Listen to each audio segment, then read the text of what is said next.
The NFL coaching cycle is in full swing, and the Bengals are suffering the consequences from it.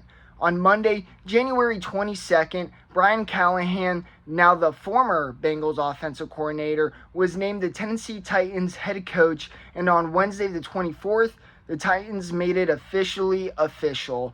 On that same Wednesday, the Bengals did not mess around. They were quick to promote quarterbacks coach Dan Pitcher as the new offensive coordinator. First off, I want to say congratulations to both Brian Callahan and Dan Pitcher.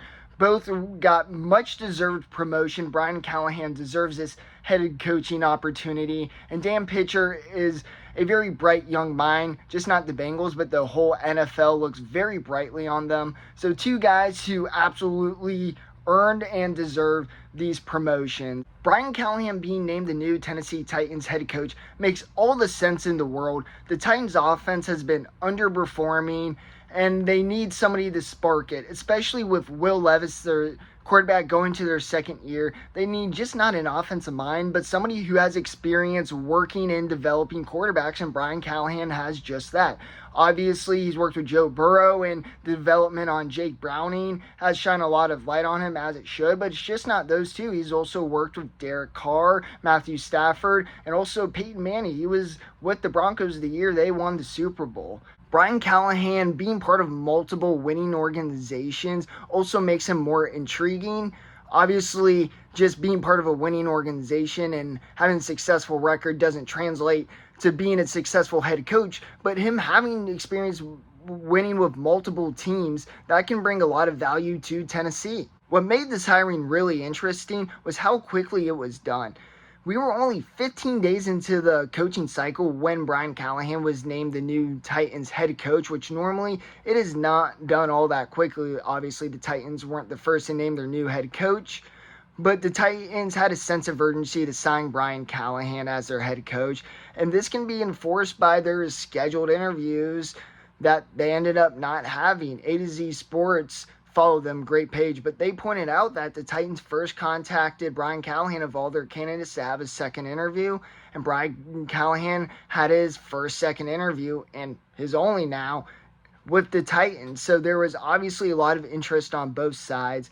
Obviously, at least I think the reason the Titans contacted Callahan first and purposely scheduled his interview first because he was on the top of their list. After the second interview, they had all they needed to know.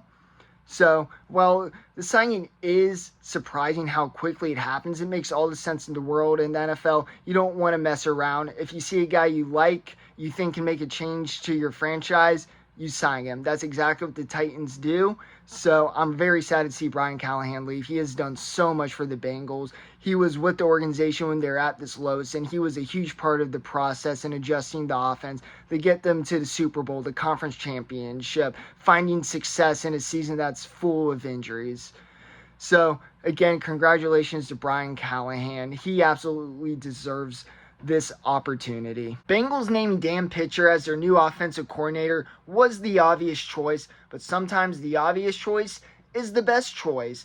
Dan Pitcher is a very hot name for just not the Bengals, but the whole NFL. Dan Pitcher got offensive coordinator interviews last year until the Bengals essentially gave him a raise, and him being the new offensive coordinator once Callahan left was a not so well kept secret. This was stuff that just not the local media, but national media such as Ian Rappaport was talking about last time, was that whenever the Bengals do lose Brian Callahan, which was obviously bound to happen as we know now, Dan Pitcher would be the successor. When Zach Taylor came in as the Bengals head coach, majority of the coaches from Marvin Lewis's staff was let go, as that's just the reality of the NFL. When a new coach is named, he brings in people he is familiar with, people he knows he can work with, but he did keep a few of the people on Marvin Lewis's staff, and Dan Pitcher was one of them. So the moment Zach Taylor walked into the Cincinnati Bengals organization, he was obviously very high on Dan Pitcher, and the results speak for themselves. Obviously, Joe Burrow is really well established coming out of college, but there is never a sure thing in the NFL. So Dan Pitcher and his coaching ability ensured Joe Burrow could reach his full potential and become an NFL MVP caliber quarterback, and one that can obviously make it to the Super Bowl. And I think the development of Jake Browning really highlights how great of a coach he is. Obviously, Brian Callahan, he had a huge say in that, especially with his history of developing quarterbacks. But as a quarterbacks coach, Dan Pitcher is directly responsible of helping develop all the quarterbacks. So Jake Browning being able to play, I guess, good enough, being able to play well, be able to keep the offense afloat, a big part of that is because of Dan Pitcher. If Dan Pitcher is not the Bengals quarterback coach, there is a very real and something I believe that the Bengals would not be as successful, because having a good coach, even for good players, matters, because we have seen bad coaches bring players down. But Dan Pitcher is not one of that. He is somebody who can help advance a player's talent, and that's exactly what you want in a coach. So I think both teams made the right choices that will help them win more games and be Super Bowl threats in the future, especially the Bengals, because they're Super Bowl threats now. Time will tell if these hires were successful, but personally, I do think both teams made the right choice. So if all that said, that's it for this video, guys. Thank you so much for watching. If you enjoyed this video, please give it a like and hit that subscribe button. Helps the channel out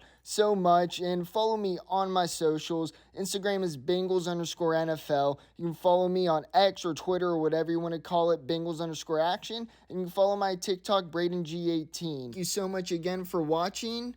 I'll see you all next time. Hoo day.